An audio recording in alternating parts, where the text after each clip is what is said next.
Welcome back into the workshop. Here's a little bit of a follow-on, not from the video just before this one, if everything is put in sequence, but into another video I'd shown. I tried to use a dial indicator to get my accuracy, before I fixed the problem down there. I used a dial indicator of sorts to gauge it, unsuccessfully because it just wasn't set up for it. But while I was looking for something in the myriad number of boxes, I'd forgotten that I'd purchased this, which was to test the parallelness for a like a track or mitre saw or slot for a saw. So I've got this one here, and I thought, oh, that might be able to be used for the testing the accuracy of this, the parallel arm.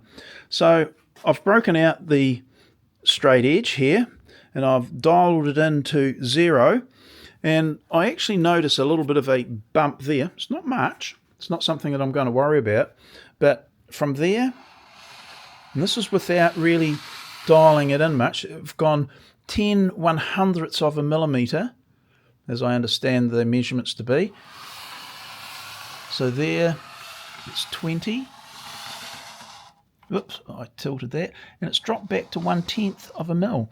So at that point there, according to what I'm reading, from that point to that point, which is about 700-800 millimetres, it's 1/10 of a millimetre out. Oh!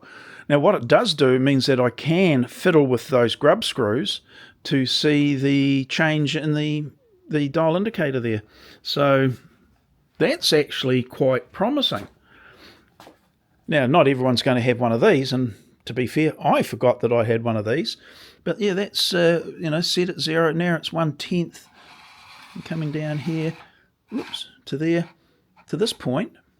Oh God, I've never seen that. It's only 2, depending on how you hold it, because what I'm doing is I'm not imposing any pressure on it. I'm just letting so that's, as I come down closer here, it's actually, if anything, it's actually exactly right. Now that's you perhaps hear the surprise in my voice. That is surprising, but it also means there's a little bump in here. Now I'll have to get a proper straight edge, or at least dress this up, because it's, as you can see, it's been painted and it's got all sorts of stuff on it, which I might be picking up in the reading. But started at 0, now we're just one on. That's bloody amazing. It really is. Very pleasing as well. Now, I can crow as much as I want, or not, but it's when it's articulated round, that's when we will see how accurate this mechanism has been to make this accessory accurate. Now, until I do that, it's just like, yeah, good luck, mate. But I need to be able to fold it up each way to give me the, that sort of reading. And at this stage, this won't be able to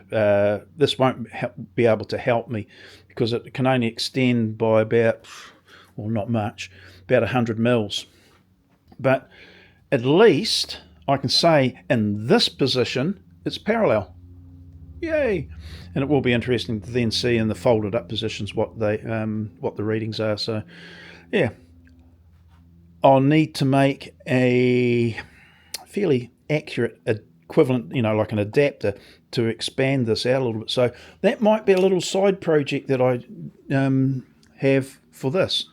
Now that wasn't a very accurate way of using it, but it's at least indicating, pun intended, indicating the parallelness that I've got with this arm at the moment, to within about 1/10 of a millimetre, which has always been, for me, an arbitrary line in the sand to achieve.